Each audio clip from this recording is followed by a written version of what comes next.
Откако не најде на разбирање од општинските служби, директорот на Штипскиот дом на култура, Горан Трајков, правдата ќе ја бара во повисоките институции. Реагира дека градбата на катната гаража во секоја фаза се повеќе ги поткупува темелите на оваа културна институција. Од Штипскиот основен суд бараат временно запирање на работата. Представки има и до Државниот градежен инспекторат, а на терен ќе излезат и од Градежниот институт, откако, како што вели Трајков, никој од градежните проценители не се нафатил да го направи тоа.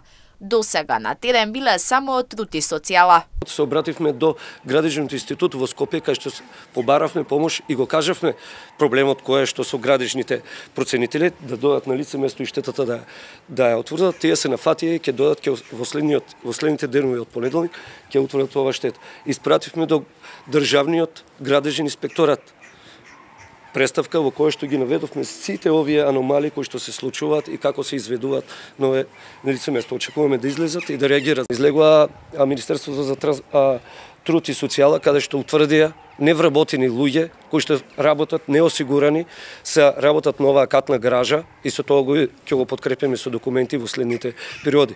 Испративме времена мерка до судот, во кој што бареме итно стопирање и ревидирање на овој проект и дали ова подлежи на урбана опрема, поставување на урбана опрема или ова е целосен градежен зафат. Општинскиот градежен инспектор вели Трајков нема излезено на терен и по 4 недели од поднесената представка. Не реагирал ниту сообраќајниот инспектор. Трајков посочува од изградбата на едно нешто.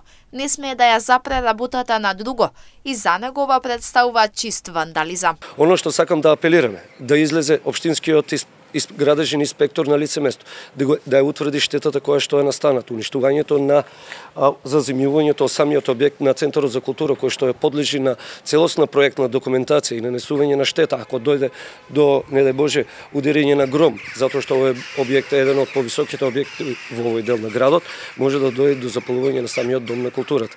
Не значи и не смее да се прави нешто, а за сметка друго да се уништува и другите да се оневозможуваат да работат. Трајков и претходно реагираше во однос на изградбата на катната гаража, која според него за културната институција би донела пропаст. Тогаш градоначалникот Јорданов посочи и тоа е обид за обструкција, а својот став го потврди и денес во писмено соопштение. Општина Штип оваа година реализираше повеќе од 200 проекти. Годишниот буџет е 2 пати поголем од она кое го имавме во 2021 година. Во моментов реализираме уште 20 проекти, а сето ова во интерес на граѓаните. Ваквиот начин на работа им пречи на СДС и нивните локални гласноговорници.